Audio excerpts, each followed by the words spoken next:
Ce matin, on va poursuivre. On est déjà rendu au chapitre 3 de l'Évangile de Marc. Cet évangile qui débute sur les chapeaux de roue. On a vu que Marc, à l'image de Pierre, va rapidement, droit au but dans cet évangile-là. Et il appelle ça commencement de l'Évangile. Le début de l'Évangile déjà incluait Jean-Baptiste qui préparait le terrain. Et on avait vu aussi au chapitre 2 que Jésus enseignait, c'est majeur, c'est un des ministères principaux de Jésus. Il enseignait la parole, mais avec autorité. Tellement d'autorité que ceux qui essayaient de le contester, ça se retournait contre eux.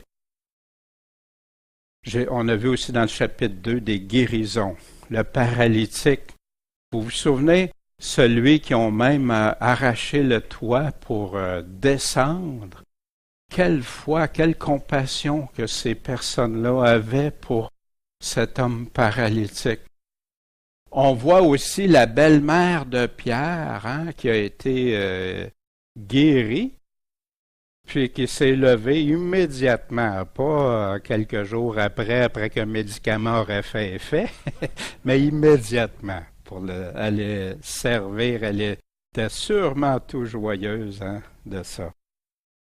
Matthieu, qui a été choisi, Lévi, que Jésus a. Puis on a vu que Matthieu, qu'est-ce qu'il a fait? Il a-tu hésité? Cet homme qui avait le contrôle sur des richesses et sur plein de choses, c'est immédiatement a suivi le Seigneur et Sauveur. Jésus qui est venu pour chercher les perdus, les malades.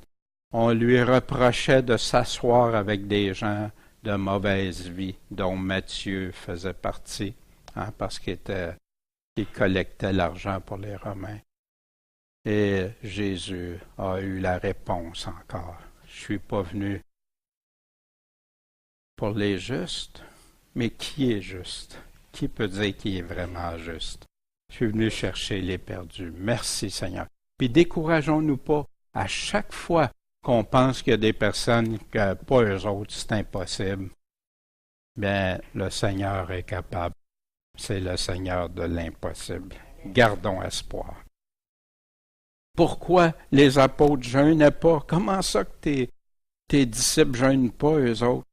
Ben, ils ont l'époux avec eux. Quand l'époux va être parti, ils vont jeûner. Puis il nous a donné des exemples, le drap neuf, etc. Puis on avait vu aussi l'époque d'Abiatar, puis Achimélec. Vous vous souvenez, il y a dans le monde chrétien, on avait regardé ça, dans le monde chrétien, il y en a qui étaient tout ébranlés de ça, parce que quand on va voir les textes, on voit que dans les textes de l'Ancien Testament, David avait été manger les pains, et dans les textes, ça nous parle d'Abiatar. Fait que là, ils disent, Jésus s'est trompé ou il aurait fait une erreur, il dit Abiatar. Mais on a identifié c'était quoi la problématique. C'est triste parce qu'il y a plein même d'hommes de Dieu qui essayent d'expliquer ça, puis ils ne comprennent pas. Pourtant, Jésus, il dit c'était au temps d'Abiatar qui était son père. Il était là à cette époque-là. Fait qu'il n'y a pas de confusion. Zéro confusion. Il n'y a pas d'erreur dans la parole de Dieu. Jésus n'avait pas dit que c'était Abiatar qui avait donné les pains de proposition qu'il avait donné, mais c'était au temps d'Abiatar. Pourquoi le sabbat? Encore là, on confrontait Jésus. Comment ça se fait que tes disciples, ils vont chercher des grains de maïs interdits, c'est le sabbat. Jésus répond, le sabbat a été fait pour l'homme, et non pas l'homme pour le sabbat. Ainsi, le Fils de l'homme est maître même du sabbat. Puis, il en parle ailleurs dans Parole de ça, l'histoire du sabbat. Et en passant, moi, quand j'ai fait des recherches par rapport à ça, j'ai retrouvé tous les commandements de Dieu qui de ne pas mentir, de ne pas voler, hein, etc., d'adorer Dieu, tout son cœur, etc. J'ai tout retrouvé, les commandements, sauf que dans le Nouveau Testament, rien qui dit, qui dit vous devez suivre le sabbat qui avait été donné à Israël. Maintenant, je fais bien attention avec ça. La parole dit une chose de très importante. Paul commençait à nommer les fêtes annuelles, que personne ne vous juge pour les fêtes annuelles, pour les mensuels et les lunes, nouvelle lune, qui est mensuelle, et hebdomadaire, les sabbats. Fait que personne ne juge personne. Si ces personnes-là respectent le sabbat par amour pour Dieu, puis ils veulent le faire pour Dieu, on ne peut pas les juger. De même que les personnes qui ne l'observent pas de la façon que les autres voudraient ne peuvent pas juger. C'est pour Dieu. Tu manges ou tu manges pas pour Dieu. Tu fais le sabbat, tu respectes un sabbat pour Dieu ou les fêtes, c'est pour Dieu. Que tu le fasses ou non. Puis il y a des frères chrétiens qui respectent les fêtes et tout ça. Puis, amen, c'est leur choix. C'est leur choix. Puis est-ce qu'on peut critiquer pour ça, les juger pour ça, les condamner? Mais non. Ils le font pour Dieu avec joie. Qui serais-je pour aller leur dire non? Et ça marche dans les deux sens. Et maintenant, on va poursuivre avec ce chapitre 3. Puis moi, je suis toujours le cœur joyeux, rempli à chaque fois que j'entends Jésus parler. Je ne sais pas pour vous, mais pour moi, merci Seigneur. Fait que Jésus, au verset 1, est entré une autre fois dans la synagogue. Il y avait là un homme qui avait une main sèche, une main qui était bougeait pas, qui pouvait pas rien faire, une main sèche. Puis, qu'est-ce qui se passait? Les scribes, pharisiens, tout ça, l'observaient. Mais pourquoi? Pour voir s'il le guérirait au jour du sabbat. Encore ça, afin de l'accuser. L'accuser. Wow! Alors il dit à l'homme qui avait la main sèche, « Tiens-toi là au milieu. » Il n'a pas fait ça en cachette.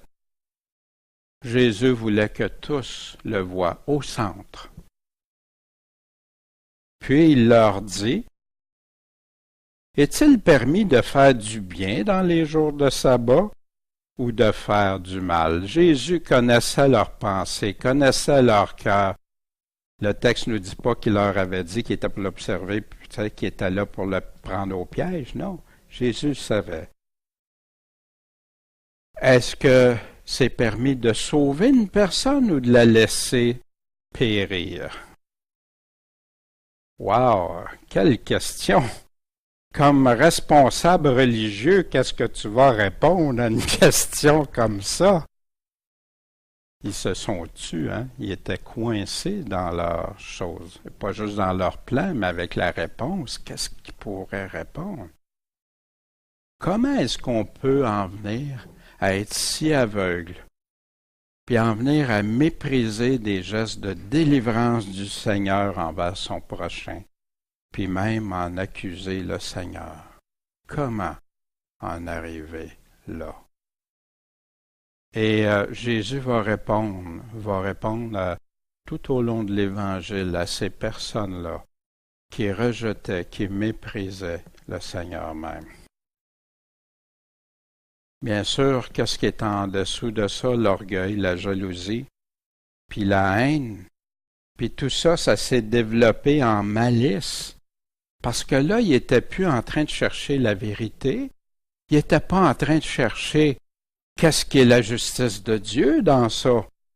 Il était là en train de vouloir piéger le Seigneur même, de le reprocher, de l'accuser. Wow! Alors, comment Jésus a réagi? Il les a regardés avec indignation. On va voir dans quelques instants qu'est-ce que c'est. Et étant affligés de l'endurcissement de leur cœur, Jésus était, quand on est affligé, on est triste, déçu, ça crée toutes sortes de sentiments en nous. Affligés de l'endurcissement de leur cœur. Et il dit à cet homme, puis Jésus, moi, il m'épate toujours. Il leur a posé une question, puis là, après, voici, vous n'avez pas d'argument, voici l'argument de Dieu. Étends ta main.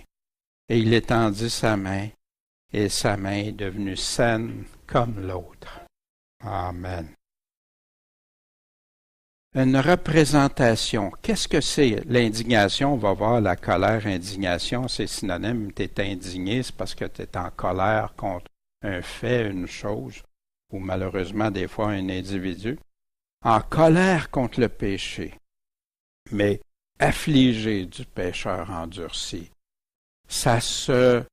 Les deux sont là. Le véritable standard de la colère du chrétien. Un chrétien, oui, ça peut se mettre en colère, mais jamais laisser la colère, jamais parce qu'on n'accomplit pas les choses de Dieu. Mais est-ce qu'on peut être indigné quand on voit des gens faire des choses? Ben oui, comme Jésus l'a été. Est-ce que Jésus aurait péché parce qu'il aurait... Mais il n'y a pas juste Jésus, Paul, les apôtres aussi ont été indignés dans différentes circonstances. Mais qui peut en arriver à séparer la colère du péché de la colère envers le pécheur qui peut conduire à la haine du prochain? C'est ça qu'il nous dit. Faites attention que votre colère ne devienne pas péché. Le contraire de l'amour du prochain. Qui peut faire ça puis comment? Seulement le véritable croyant qui marche avec l'Esprit de Christ. En lui, par lui, puis avec lui. Ce Seigneur et Sauveur qui a déjà vaincu tout ça, qui a même prié pour ses ennemis à la croix. Seulement ceux régénérés, puis ceux qui veulent le suivre, marcher en lui. Parce que c'est si facile de tomber dans des pièges du malin. Puis le Seigneur nous dit aussi, si on ne pardonne pas, on va être pardonné comme on pardonne. Par contre, il y a des choses, des injustices qui se font envers des personnes vulnérables. Oui, on doit intervenir quand Dieu nous donne cette opportunité-là. L'indignation, le mot Strong 3709, qui est défini dans le dictionnaire biblique, colère, indignation, une connotation de punir, punition, c'est utilisé 36 fois dans le Nouveau Testament. Un mouvement ou une agitation de l'âme, une impulsion, un désir, toute émotion vive de colère fait partie de l'indignation. L'indignation, en passant, la différence d'une indignation et d'une colère comme la fureur, exemple, bien, ce que c'est que ça ne va pas à commettre des gestes irrépréhensibles. Tu peux être indigné sans commettre, mais si tu es en colère, tu te laisses aller à la fureur, exemple, à la violence, ben là, tu n'es plus dans les voies de Dieu. Quelques exemples et définitions bibliques. Jésus qui a été indigné en colère, oui, à plusieurs reprises. En voilà un exemple dans Matthieu 3,7. Voyant venir à son baptême beaucoup de pharisiens et de sadducéens, il leur dit des mots doux. Race de vipères, qui vous a appris à fuir la colère à venir? Jésus a souvent dénoncé les gens qui, sous le couvert de religion, faisaient le contraire de ce que Dieu attendait d'eux et surtout en conduisaient d'autres ailleurs que où Dieu voulait. Souvenez-vous aussi dans le temple, quand Jésus a été indigné, en colère. Il a chassé, hein? Ben oui, renversé des tables. Tu dis, wow, ben oui, c'est Jésus. A-t-il péché? Pas du tout. La justice du Père. Paul aussi, hein, il s'est fait même rabrouer parce qu'il avait parlé durement à un sacrificateur. Sépulcre blanchi, il faisait comme Jésus avait fait. Pourquoi la colère de Dieu, son indignation? Colossiens 3,5, Paul nous dit, donc, faites mourir ce qui, dans vos membres, tient à la terre qui est de ce monde. Exemple, la fornication, l'impureté, les passions, les mauvais désirs, l'avarice, qui est une idolâtrie. Fait que là, il nous dit, si vous avez ça, ce qui vient de la terre, ce qui est là, faites mourir ça. Pourquoi? Parce que c'est à cause de ces choses que la colère de Dieu vient sur les fils de la rébellion. Est-ce que c'est important? Ben oui, débarrassons-nous de tout ce qui pourrait offenser notre Dieu. Dans Éphésiens 5,6, que personne, que ce soit n'importe quelle personne, autorité, qui que ce soit, ne vous séduise par des discours vides, des discours vains, qui n'amènent pas où ça doit amener, parce que c'est à cause de ces choses que la colère de Dieu, l'indignation, vient sur les fils de la rébellion, et c'est rempli dans le Nouveau Testament. On connaît tout ça. Je veux pas, mais ça vient du mot colère, indignation, c'est des exemples bibliques. Mais qu'est-ce qu'on doit faire de notre indignation, notre colère? Bien sûr, on doit vivre selon l'Esprit avec Dieu. Puis ici, dans Romains 12, 19, ne vous vengez pas vous-même, bien-aimés, mais laissez agir la colère, car il est écrit « À moi la vengeance, à moi la rétribution, dit le Seigneur. » Fait que quand on a des raisons de s'indigner, des raisons d'être en colère parce que quelqu'un a vraiment mal agi, mal fait, je sais, ça m'est arrivé cette semaine quand j'ai entendu certaines nouvelles, là. Wow! Mais ça appartient à qui? À Dieu. Moi, ce que je dois faire, par contre, c'est de prier que Dieu ait pitié de ce qui était perdu, puis qu'il en emmène à la repentance au travers de ça. Si c'est possible, Dieu le sait. Colossiens 3,8, mais maintenant, renoncez à toutes ces choses, à la colère, l'animosité. L'animosité, hein, qu'est-ce que c'est? T'sais, on n'est pas d'accord sur un point, puis on devient animé, aigri, de la... Ça va pas bien, là. En passant, ce n'est pas parce qu'on dénonce quelque chose, comme Paul faisait, ou tous les apôtres, ou le Seigneur, que c'est de l'animosité. Tu peux dire, voici ce qui n'est pas correct, voici ce qui ne marche pas. De dénoncer les œuvres de ténèbres, c'est correct. Mais est-ce que je laisse mon cœur devenir avec l'animosité? Abandonner aussi, renoncer à la méchanceté, la calomnie, aux paroles déshonnêtes qui pourraient sortir de votre bouche? Est-ce que c'est important quand on dit quelque chose, que ce soit entièrement la vérité, puis que c'est pas pour manipuler, pour faire du tort gratuitement et tout ça? Non. Tu dis la vérité selon Dieu. Marc chapitre 3, verset 6. Et les pharisiens étant sortis, ont tenu aussitôt conseil avec les Hérodiens contre lui pour le faire périr. Quelque chose d'étrange qui se passe ici. Nous autres, Hérodiens, pharisiens, des fois on mélange ça. Mais qu'est-ce que c'était ces Hérodiens-là? C'est un parti juif qui favorisait la dynastie de ceux qui s'appelaient Hérode et par conséquent la collaboration avec les Romains. Leur opinion politique était donc aux antipodes de celle des pharisiens.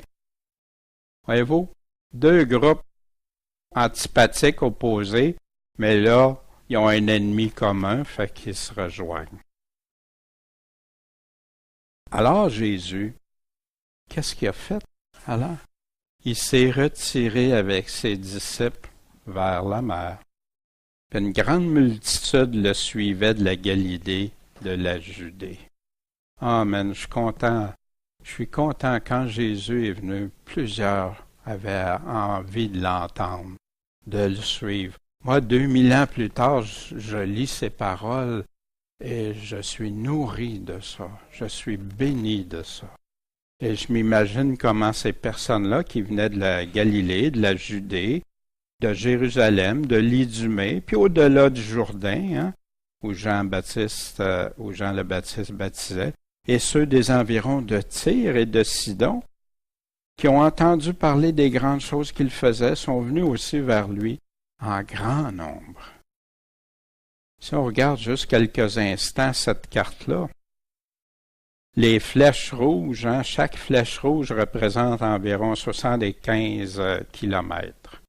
À droite, là, vous pouvez observer des flèches. Où Jésus était, là, en Galilée, ou la mer au bord de la Galilée. Les déplacements qui se faisaient en masse pour Jésus en foule. Aujourd'hui, 75 kilomètres en auto, c'est presque rien. Mais c'est 25 fois plus vite, au moins, que du temps de Jésus à pied. 75 kilomètres, vous aviez à considérer le type de terrain. On ne voit pas, mais il y a beaucoup de vallons, de montagnes. La température qui pouvait être très variable de nuit, de jour. Donc, ça prenait tout ce qu'on avait besoin quand on faisait ce déplacement-là. Les provisions, de l'eau dans les places où c'est désertique, où tu n'as pas d'eau, la nourriture, où tu vas coucher, parce que ça ne veut pas dire que tu pars et tu vas être arrivé. Ceux qui étaient prêts, oui. Fait que c'est plus ou moins 3 km/h. Fait que 75 km, hein, pour faire un 75 km, sans arrêter en mode continu, ça prend 25 heures. Il y en a peut-être à dos d'âne, à dos de cheval, mais bien sûr, souvent les ânes servaient à transporter le matériel dessus, puis ils marchaient à côté. Les chevals, c'était plutôt romain la plupart du temps. Juste pour ça donner une idée, puis ça, il y en avait plusieurs, 75 km, il y en a que c'était 2 fois 75 km. Etc., pour aller voir Jésus, pour entendre Jésus. On ferait ça aujourd'hui, on part, puis on va marcher pendant 2, 3 jours, 4 jours, puis tout ça. Mais oui. Marc 3, verset 9. Et là, il a dit à ses disciples qu'il y ait une petite barque toute prête auprès de lui, à cause de la multitude, de peur qu'elle ne le pressât trop. C'est intéressant ici, Jésus, Fils de Dieu, mais il avait besoin d'un petit oasis ou une mesure pour qu'il puisse se retirer.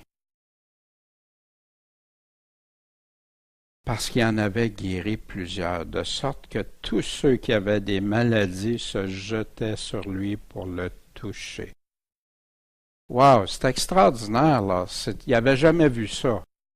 Et là, un homme arrive, le Fils de Dieu, puis il guérit des maladies que c'était impossible à guérir, en tout cas médicalement ou avec les connaissances qu'ils avaient. Puis quand les esprits immondes, hein, ceux qui étaient possédés, le voyaient, qu'est-ce qu'ils faisaient? Ils se prosternaient devant le Seigneur, puis ils s'écriaient, « Tu es le Fils de Dieu ». En passant, est-ce qu'ils croyaient à Jésus-Christ? Ben oui, tu es le Fils de Dieu. Les esprits impurs qui faisaient ça. Vous vous souvenez aussi celle qui avait l'esprit de Python qui disait oui. Puis, quand vous comprenez, quand Jacques dit, les démons aussi croient. Voyez-vous, fait que croire, c'est plus la seule affaire. Les démons ont désobéi. C'est ça. Ils croient, mais ils ont choisi de désobéir à Dieu. mais il leur défendait avec menace de le faire connaître. Jésus devait accomplir son ministère pendant ces 3 années. Il monta ensuite sur la montagne, puis en passant, il n'était pas prêt. Quand il a fait cette déclaration qu'il était le Fils de Dieu et tout ça, ça a pris un certain temps. Ça, c'était au début de son ministère. Puis, des fois, ça me fait penser, chaque chose en son temps. Moi, avant, quand je voulais évangéliser, je rentrais en quelque part, puis tout le monde savait que j'étais chrétien, tout le monde savait que je prêchais l'Évangile, que c'était l'Évangile, puis tout. Des fois, ça c'était bien, mais des fois, ça a juste mis des barrières. Au lieu d'établir un lien, un contact avec ces personnes-là. Vous savez, quand on voit quelqu'un à la TV, qui passe à la TV, puis qui vient nous dire quelque chose, on veut savoir c'est qui. Si tu le connais, si tu as établi des liens de connaissance, de confiance, de crédibilité, tu vas être davantage prêt à écouter. Mais si ça n'a pas lieu, qu'est-ce que tu fais? Puis arrive avec quelque chose qui dérange ta façon de penser, tu vas tout de suite mettre des barrières. C'est une réaction humaine. Tu vas mettre des barrières, puis au lieu de l'écouter, tu vas faire l'inverse. Tu n'entendras plus. Tu vas te replier, puis tu vas mettre tes barricades. Et Jésus a fait ça dans son ministère. Il a fait plein de choses qui s'est fait connaître, reconnaître et tout ça. Et après, quand ça a été le temps, il a tout déclaré, ce qui avait à être déclaré. Fait que pour moi, ça a été un exemple, en tout cas, de le voir comme ça, puis de m'aider quand je veux témoigner témoigner ce que Dieu a fait dans ma vie.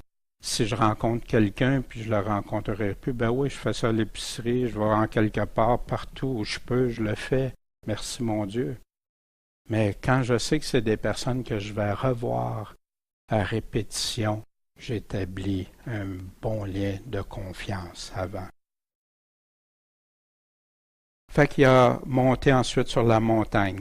Il a appelé ceux qu'il a jugés à propos, ceux qu'il a appelés. Et ils sont venus à lui. Et là, il en a établi 12 pour être avec lui, pour les envoyer prêcher. Plus tard, on verra aussi, il y en aura 70. Et pour avoir la puissance de guérir les malades et chasser les démons. Jésus leur remettait ce pouvoir-là. Le Dieu multipliait les ressources pour toucher les gens. Et tout le monde savait que ces 12-là, de qui ils parleraient, qui annoncerait, qui serait le véritable, en quel nom il le faisait. C'était Simon, auquel il a donné le nom de Pierre. Puis Jacques, fils de Zébédée, puis Jean, le frère de Jacques, auquel il a donné le nom de Boanerges, c'est-à-dire enfant du tonnerre. La vitesse. Il y en a qui pensaient parce qu'il était très... il criait, il prêchait, mais c'est pas dans cette optique-là. Et André, Philippe, Barthélemy, Matthieu, Thomas, Jacques, fils d'Alphée, Thaddée, Simon le Cananite, et finalement Judas l'Iscariote, qui fut celui qui le trahit. Jésus a accepté qu'il y en avait un dans son groupe qui était un traître, qu'il savait d'avance, qu'il le savait. Puis, quel désastre pour cet homme-là après. Quel désastre. Puis, ils retournèrent à la maison, et une multitude s'y est assemblée encore, de sorte qu'ils ne pouvaient même pas manger. Ils ne pouvaient même pas prendre leur repas. Imaginez, ils arrivaient de la montagne, c'est des déplacements difficiles, tout ça, le soleil, la chaleur, tout ça. Là, tu as faim. Puis tu viens pour finalement manger, puis non. Ça nous arrive, hein, des fois. Hop, quelqu'un arrive, on a des personnes qui ont soif d'entendre parler de Dieu, ou s'ils ne le savent pas, ils vont le savoir, ça ne sera pas long. Mais qui ont ça nous arrive comme ça, quand nous, on n'est pas nécessairement prêts, on a faim, mais on choisit de le faire par amour. Là, ses parents, l'ayant appris, sont sortis pour le prendre, parce qu'on disait, c'est bien ce qu'il fait Jésus, il guérit des malades, il fait... Hein? Il est hors de sens. Et les scribes, les scribes, c'est l'équivalent théologien, si vous voulez, qui étaient descendus de Jérusalem, disaient quoi? Il est possédé de Béelzéboul, puis il chasse les démons. Comment? Par le prince des démons, Satan lui-même. Béelzéboul représente dans la mythologie Satan. Mais Jésus, les ayant appelés, leur dit par des paraboles, des exemples, des similitudes, c'est tout synonyme. Comment est-ce que Satan peut chasser Satan? Parce que si un royaume est divisé contre lui-même, ce royaume-là ne saurait subsister. C'est comme un groupe de motards, puis ils se divisent entre eux, ça va pas loin, ils ne seront pas forts longtemps. Ça va finir par s'arrêter. C'est ce qu'on a vu même de l'élimination de gangs de motards qui se sont entre-éliminés les uns les autres. Et si une maison est divisée contre elle-même, cette maison-là ne peut pas subsister.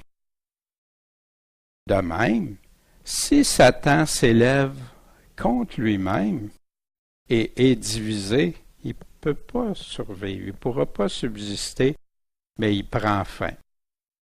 Jésus savait très bien que Satan n'a pas pris fin encore.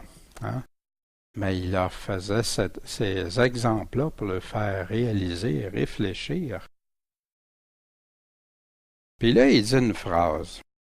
Personne ne peut entrer dans la maison d'un homme fort puis piller son bien. Si il n'a auparavant lié cet homme fort, et alors il va piller sa maison. Qu'est-ce que Jésus voulait dire par là? Satan devait être lié avant que Jésus délivre. Le malin, Jésus est en train d'affirmer l'autorité qu'il avait. S'il n'avait pas lié Satan, il aurait été au service de Satan, ça n'aurait pas marché. Il se serait divisé, le royaume aurait été divisé. Mais là, il est en train de dire quoi? Il faut qu'il soit lié avant que cet homme fort ait pillé son bien. S'il n'a pas été lié, mais s'il est lié, là, il peut y enlever le pouvoir qu'il a au piller sa maison. C'est l'illustration que Jésus donnait dans tout ça, que moi, je me suis questionné et j'essaie de voir ça sous tous les angles parce que tu essayais d'appliquer ça avec Satan, ça boitait. Verset 28. Je vous dis en vérité que toutes sortes de péchés seront pardonnés aux enfants des hommes. Oh, merci Seigneur. Merci parce que sans ça, en tout cas pour ma part, je ne pourrais pas être devant toi. Je ne pourrais pas t'aimer. Je ne pourrais pas parler de toi, Seigneur. Toutes sortes de péchés vont être pardonnés aux enfants des hommes. Quelle espérance quand on vit au trône de sa grâce. Puis ainsi que les blasphèmes parmi lesquels ils auront blasphémé. Sauf, mais quiconque s'applique à n'importe qui, aura blasphémé contre le Saint-Esprit, n'en obtiendra jamais le pardon, mais il sera sujet à une condamnation éternelle. Et on retrouve ça dans Matthieu, dans Luc, ces mêmes passages-là. Le blasphème contre le Saint-Esprit, dans Matthieu 12:30. Celui qui n'est pas avec moi est contre moi, et celui qui n'assemble pas avec moi disperse. Puis savez-vous, il y en a plusieurs qui font ça même au nom de Jésus, tristement. C'est pourquoi je vous dis que tout péché, tout blasphème sera pardonné aux hommes, mais le blasphème contre l'Esprit leur sera point pardonné. Et si quelqu'un a parlé contre le Fils de l'homme, il lui sera pardonné, mais celui qui va avoir parlé contre le Saint-Esprit n'en obtiendra le pardon, ni dans ce siècle, ni dans celui qui est à venir, pour toujours. Puis, pourquoi Jésus a dit ça? Moi, ça m'a déjà beaucoup ébranlé, ce passage-là. J'en tremblais à un moment donné, je dis, Seigneur, puis là, j'ai eu des doutes, je vais vous donner un petit témoignage, ça ne sera pas long. Jésus a parlé ainsi, parce qu'il disait, il est possédé d'un esprit immonde. Jésus, quelle explication qu'il donne au blasphème de l'Esprit Saint? Il le dit ici, parce qu'il accusait Jésus d'avoir un esprit malin, au lieu de reconnaître que l'Esprit Saint de Dieu y attribuait à Jésus d'être avec le malin. Et vous savez, même les Mormons disent le frère de Satan, c'est Jésus. Et ils combinent ça, c'est incroyable, incroyable. Jésus donne aucune autre signification au blasphème du Saint-Esprit que parce qu'il disait que Jésus était possédé d'un esprit immonde. C'est ça ce que Jésus dit ici. Pourquoi qu'il y en a certains qui se permettent d'ajouter autre chose quand Jésus est si clair? C'est si clair que c'est ça. Puis qui a raison? Moi, c'est pour ça que je préfère Jésus en tout temps. Ce que Jésus dit avant de ce que les hommes m'ont dit, enseigné, montré ou mes opinions. Qu'est-ce que Jésus a dit ici? Vous savez, il y en a qui disent, c'est que toutes sortes de choses par rapport à leur salut, par rapport à toutes sortes de choses, mais Jésus ici est très clair. Puis tu peux être perdu pour d'autres choses que le blasphème du Saint-Esprit. Hein? C'est rempli de choses qu'on peut, même la marque de la bête, ou pour celui qui vit dans le péché et qui ne veut pas se repentir, ben oui, ça va tout être une condamnation éternelle pour ceux qui choisissent ça. Les interprétations diverses. Moi, j'ai pris ça avec une grande crainte. Puis, à un moment donné, je me suis rendu compte que là, ça me paralysait tellement j'avais peur. Peut-être j'ai fait ça dans ma vie. Peut-être j'ai blasphémé le Saint-Esprit. Mais non, ça, on doit avoir de la prudence, ça c'est vrai. Mais on ne doit pas...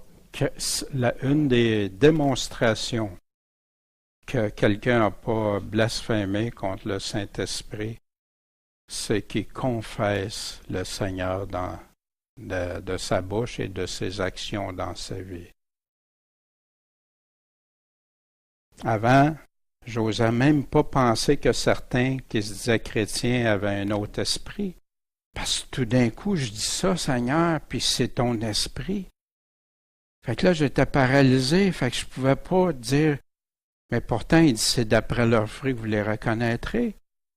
Ailleurs, il dit, testez les esprits s'ils viennent de Dieu. Voyez-vous, parce que j'avais tellement peur de ça, d'attribuer quelque chose qui vient de Dieu. Mais ça, c'est en examinant, en obéissant au commandement de la parole de Dieu. Dans le fond, cette crainte-là m'empêchait d'obéir puis de tester les esprits s'ils viennent vraiment de Dieu.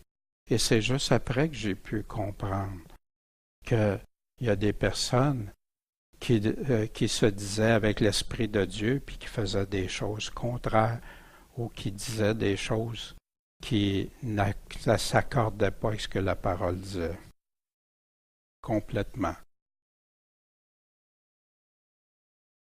Et pour moi maintenant, merci Seigneur, c'est comment on peut avoir du discernement si on n'examine pas, on ne regarde pas, mais si on est paralysé par une crainte que c'est pas Dieu qui nous dit ça. On doit être prudent, oui, pas attribuer, non, mais de ne pas en arriver à amoindrir la parole de Dieu. On n'accuse pas Jésus de ne pas avoir l'Esprit de Dieu. Ses frères et sa mère arrivèrent donc, se tenant dehors. Ils l'ont envoyé appeler. Et la multitude était assise autour de lui. Fait que vous vous souvenez, ils trouvaient qu'il était hors de sens, Jésus, puis là, ils vont pour chercher. Fait que ils pouvaient sûrement pas s'approcher trop. Fait que là, il y a quelqu'un qui a fait le message. On lui dit, « Voilà, ta mère et tes frères sont là dehors, qui te demandent. »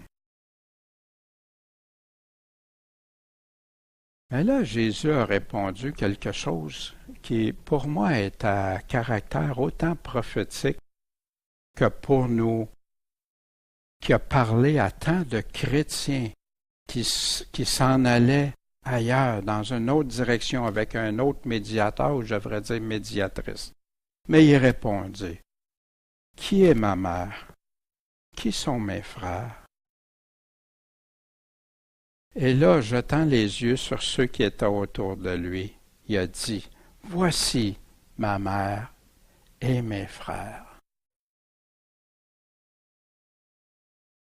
Puis là, il a rajouté, « Car quiconque fera quoi? La volonté de Dieu.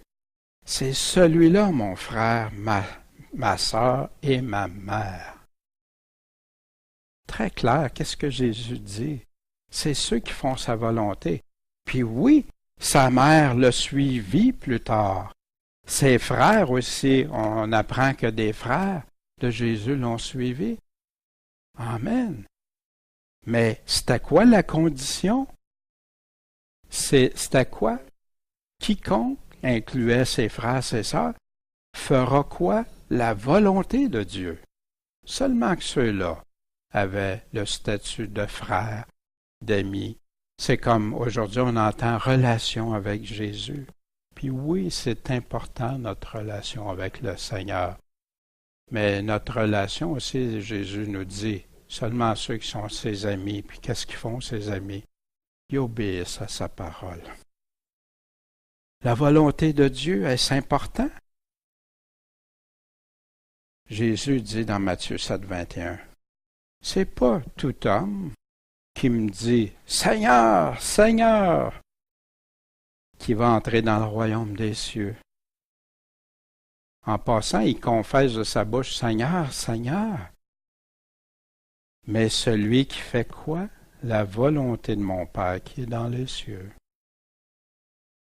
Fait que ça, c'est les paroles de Jésus. Comment on peut en arriver? Mais c'est quoi la volonté?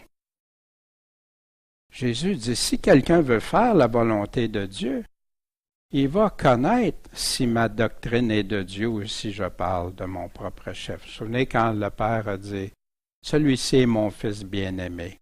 Maintenant, écoutez-le. Écoutez-lui. Méprisez la volonté de Dieu dans Luc 12, 46. Le maître de ce serviteur viendra au jour qu'il n'attend pas. Le maître de ce serviteur viendra au jour qu'il n'attend pas et à l'heure qu'il ne sait pas. Puis qu'est-ce qu'il va faire? Il va venir comme un voleur pour ce serviteur-là. Il y a le serviteur fidèle et les serviteurs infidèles. Il le séparera et lui donnera sa part avec les infidèles. Le serviteur qui a connu la volonté de son maître, puis qui ne s'est pas tenu prêt et n'a pas fait cette volonté, sera battu de plusieurs coups. Mais celui qui ne l'a pas connu et qui a fait des choses dignes de châtiment sera battu, mais de peu de coups comparativement au serviteur qui connaît la volonté de Dieu, qui connaît les règles de Dieu, mais qui la met de côté, qui ne s'est pas tenu prêt. Il sera beaucoup redemandé à quiconque, il aura été beaucoup donné. Et on exigera plus de celui à qui on aura beaucoup confié. C'est triste parce qu'il y en a qui servent de ces paroles-là et disent, moi j'aime mieux pas connaître beaucoup, comme ça j'aurais pas à répondre. Non, c'est pas dans ce sens-là, parce qu'au contraire, le Seigneur dit, mon peuple périt. Pourquoi? Par manque de connaissance. Fait que Dieu veut qu'on ait sa connaissance, lui. Romains 12:2, connaître la volonté. Il nous dit comment. Ne vous laissez pas modeler par le monde actuel. C'est-tu compliqué à comprendre? Non. Des fois appliqué pour certains qui vivent plus selon la chair. Oui. Mais laissez-vous transformer par le renouvellement de votre pensée pour pouvoir discerner quoi? La volonté de Dieu, ce qui est bon, ce qui lui plaît et ce qui est parfait. Mais quand on se laisse transformer par le renouvellement de notre pensée, on enlève ce qui était ancien, puis on ne marche plus selon ces voies-là. On marche maintenant selon Dieu, discerné, puis on est en cheminement dans ça. Puis amen, merci Seigneur. Puis il y a des choses qu'on comprend de mieux en mieux avec le temps. Rempli de sa volonté, est-ce que c'est possible? Parce que moi, j'entends Dieu souvent, c'est comme étrange, c'est comme difficile, ça se fera pas. Quelqu'un qui dirait qu'il est rempli de sa volonté, c'est un orgueilleux, c'est un ci, c'est un ça. Pourtant, le Nouveau Testament nous dit tout qu'il faut faire ça. Colossiens 1:9, c'est pour cela que nous aussi, depuis le jour où nous avons été informés, on ne cesse de prier Dieu pour vous. Amen. On a besoin de prier les uns pour les autres. Et de demander quoi? Que vous soyez remplis de la connaissance de sa volonté, en toute sagesse et intelligence spirituelle, en toute connaissance. Notre esprit, notre pensée renouvelée, en toute connaissance. Paul continue, puis il parle d'Épaphras, qui est aussi l'un des vôtres. Il confirme que c'est un chrétien comme les Colossiens. Vous envoie également ses salutations. En serviteur de Jésus-Christ, qu'est-ce qu'il fait? Il combat sans cesse pour vous dans ses prières. Oui, le combat de la prière. Pour que vous teniez bon, comme des adultes dans la foi, des matures dans la foi, prêts à accomplir pleinement quoi? La volonté de Dieu. Voyez-vous, quand Jésus parle d'accomplir sa volonté, ben oui, de croire, oui, c'est accomplir, mais croire vient avec toutes les responsabilités que Dieu nous donne. Hébreux 10:36, parce qu'il vous faut de la persévérance, afin qu'après avoir accompli la volonté de Dieu, c'est malheureux, il y en a qui abandonnent en cours de route. Triste, très triste. Vous obteniez ce qu'il a promis, ses promesses après avoir accompli sa volonté et avoir persévéré. Que Dieu vous rende capable de toute bonne œuvre pour l'accomplissement de sa volonté et fasse en vous ce qui lui est agréable par Jésus-Christ, auquel soit la gloire au siècle des siècles. La volonté de Dieu. Vous savez, je pense que s'il y a quelque chose d'important à regarder pour le chrétien dans ce monde moderne, c'est quoi la volonté de Dieu? 2 Timothée 3:16. Toute l'Écriture est divinement inspirée, utile pour enseigner, pour convaincre, corriger quand on est dans l'erreur et pour instruire selon la justice. C'est quoi ici? C'est la parole de Dieu. Vous savez, j'ai entendu dire, bien regarde, toute l'Écriture, c'est juste l'Ancien Testament. Erreur. Erreur, ceux qui s'en tiennent juste à ça. Parce que savez-vous, Timothée, la deuxième épître de Timothée, Paul a écrit ça juste avant sa mort. Et Pierre dit qu'il connaissait, quand on a fait Pierre connaissait tous les écrits de Paul, qui disait qu'il y en a même qui interprètent mal, puis parce qu'il y a des choses difficiles des fois qu'il aborde, puis tout ça. Fait que le Nouveau Testament était là.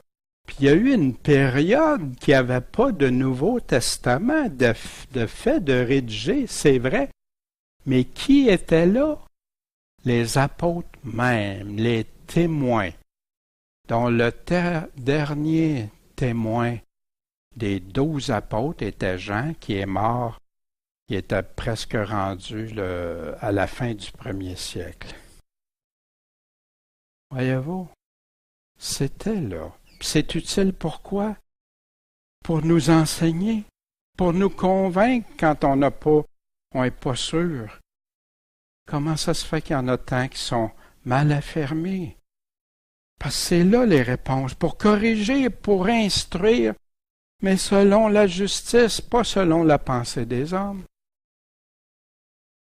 Puis afin que l'homme de Dieu soit accompli et parfaitement instruit pour toute bonne œuvre, pour vivre selon sa volonté.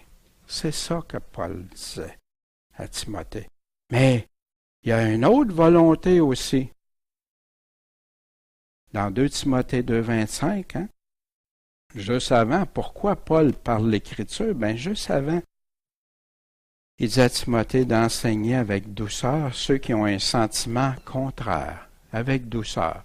En passant avec douceur, c'est fermeté aussi, mais douceur. Ceux qui ont un sentiment contraire.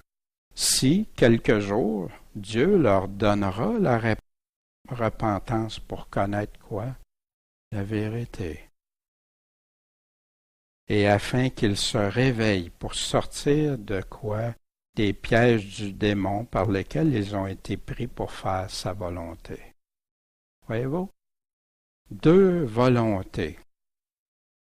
Puis on a au travers ça notre propre volonté. Fait que sur quel côté va ma volonté? Est-elle une copie conforme avec la volonté de Dieu? Et si ce n'est pas comme ça, je dois faire tous mes efforts pour y arriver, comme Pierre nous l'a dit et Paul.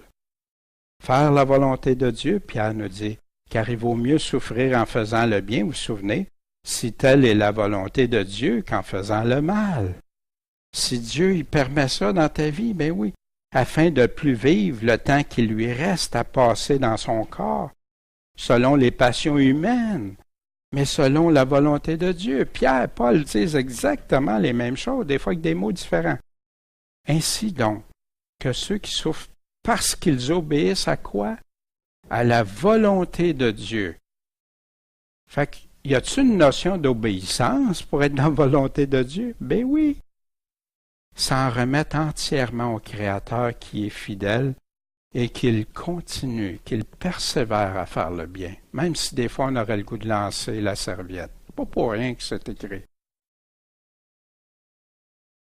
Dans Jean aussi, or le monde passe avec tous ses attraits, mais celui qui accomplit la volonté de Dieu demeure éternellement. Est-ce important la volonté de Dieu? Wow! Et voici ce que ici la Bible, le Vieux et Nouveau Testament, avec les arguments et réflexions, par Osterwald de 1777. Moi, j'aime toujours aller voir ce qu'il pensait des passages. On découvre la grande bonté et la souveraine puissance de notre Seigneur dans les guérisons dont il est parlé dans ce chapitre. Ainsi, l'histoire de ces divers miracles est très propre à affermir notre foi et à nous remplir de confiance en lui. sais pas si ça vous fait ça quand vous lisez. Moi, ça me donne ça. Puis je sais que plusieurs sont nourris et qu'on le soit en abondance. Toute parole, on se nourrit de toute parole qui sort de la bouche de Dieu même. On voit en particulier dans la guérison de cet homme qui avait une main sèche, l'aveuglement et la malice des pharisiens, qui au lieu de se rendre à cette merveille, se scandalisaient de ce que Jésus l'avait fait un jour de sabbat. Ce qu'il disait à ses ennemis de sa doctrine et la juste indignation qu'il témoigna nous montrent combien il est offensé quand on résiste à la vérité. Et quand on se sert du prétexte de la religion pour condamner des œuvres de piété et de charité. Deuxièmement, le choix que notre Seigneur fit des 12 apôtres pour être avec lui et le pouvoir qu'il leur donna d'annoncer l'Évangile, de faire des miracles semblables aux siens est un effet de sa grande sagesse, aussi bien que de sa bonté envers les hommes. Puis, puisqu'il devait se servir dans la suite du ministère de ses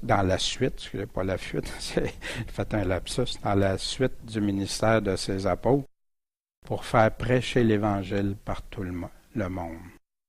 La troisième réflexion concerne le crime des pharisiens, que Jésus-Christ accuse de blasphémer contre le Saint-Esprit. Marc explique clairement en quoi ce blasphème consistait, puis vous allez aller voir ailleurs, puis c'est exactement la même réponse claire de Jésus. C'était en ce que les pharisiens, voyant que notre Seigneur chassait les démons, disaient qu'il faisait ses miracles par la puissance du diable, ce qui était un blasphème énorme contre le Saint-Esprit. Imaginez. Et la marque d'une méchanceté d'où il n'y avait point de retour. C'est là un exemple où l'on voit que quand les hommes se sont une fois livrés à leurs préjugés, à leurs passions, ils s'endurcissent contre tout ce qu'on peut leur proposer de plus clair et de plus fort. Imaginez, c'était le Seigneur même, le Fils de Dieu, puis regardez comment ils ont réagi. Puis nous autres, des fois, comment ça que le monde réagisse comme ça? On veut juste leur apporter du bien, de la vérité, puis parce qu'on les aime. Et qu'au lieu de se rendre, ils deviennent encore plus méchants. Quatrièmement, ce que Jésus-Christ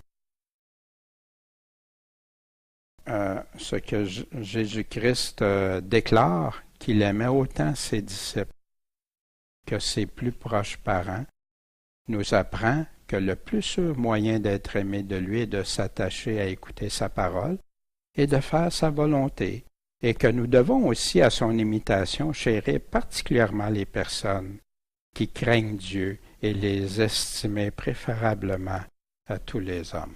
Bien oui, on a un amour réciproque les uns envers les autres. Puis quand les gens, c'est de Dieu, c'est seulement de Dieu, sans ajouter, sans enlever. Bien oui. Puis dans tout ça, pour nous,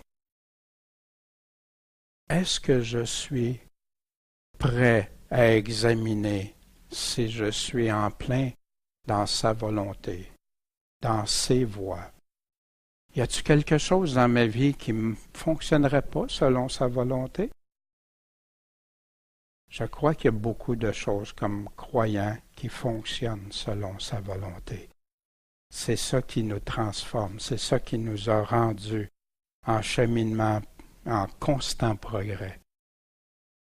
Mais je crois qu'on doit toujours regarder dans notre cœur, Seigneur, est-ce que je suis en train d'accomplir ta volonté? Puis comment je peux le savoir? Bien sûr, en priant, demandant à Dieu, mais en allant lire ce que lui dit. Vous savez, accomplir sa volonté, moi j'ai vu des personnes mettre des fardeaux énormes sur le dos des gens.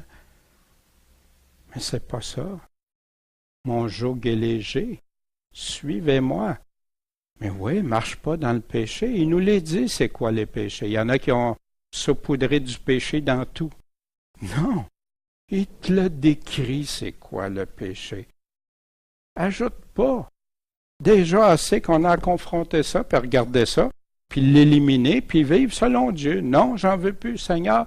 Je veux marcher selon tes voies. Toi, tu as raison. C'est à toi que je vais répondre. Seigneur, fais-moi détester ça comme toi tu le détestes.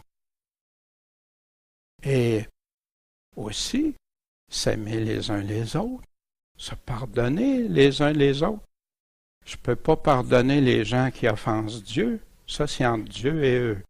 Mais je peux pardonner celui qui m'offense personnellement, celui qui me fait du tort personnellement, et de vivre dans l'amour quand même de ces personnes-là, de prier pour eux, mais de ne pas me plier, de ne pas être complaisant.